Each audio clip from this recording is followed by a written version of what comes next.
Good evening once again from Memphis. It's about 7 or 8 minutes before midnight, and it's just too beautiful out here not to do another video. This is just amazing. The full moon shining through these high altitude cirrus clouds.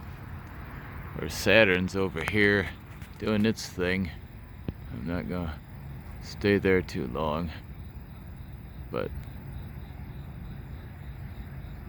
of course Saturn always, it's important to give due deference to Saturn, but right now this is just spectacular. And oops, I'm zoomed in about 3 times now. Of course that's Jupiter right next to the moon, with its 80 known moons, 4 of which are the size of our moon or larger. So that's pretty cool. Of course, Jupiter is 318 times the mass of Earth. So if Earth weighed 1 pound, Jupiter would weigh 318 pounds. So that's quite a size difference there, quite a mass difference. Nevertheless, Jupiter always dominates the night sky whenever it's visible.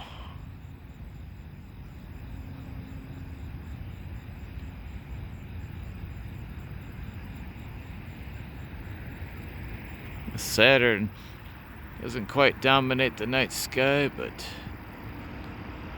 it's spectacular to look at through a telescope.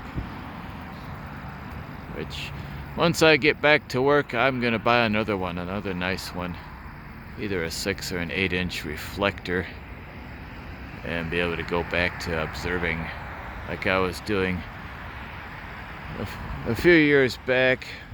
Up to about 2015, I had an 8-inch reflecting telescope, which I really enjoyed.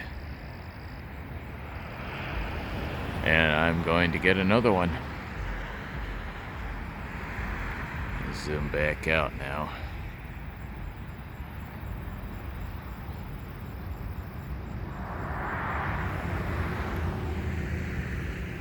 Unless there's some interesting things going on with the winds aloft tonight.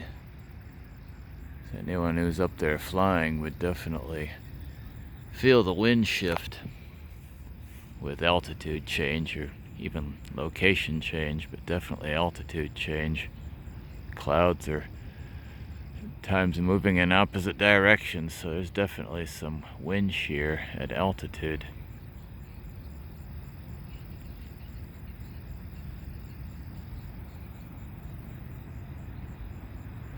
But I can't resist talking a little bit more about Jupiter.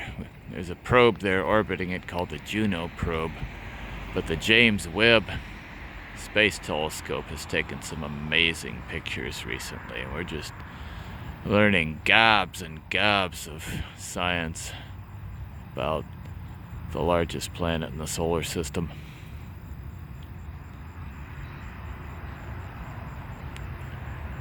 But out at Jupiter, the temperature is roughly minus 200 degrees Fahrenheit, so it's on the cool side, but we could adapt to that a lot easier than we could probably adapt to Saturn's minus 290 degrees Fahrenheit. So that's, I don't know if we're quite ready for that. Maybe we'll get there someday. But over at Jupiter, minus 200, I think that's doable. I really do. We can manage that. Just like in 2001 A Space Odyssey or 2010 A Space Odyssey.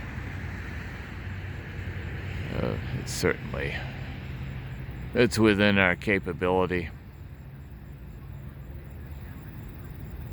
To me, it's a shame that we're not there now, but that's all right. We'll take what we've got.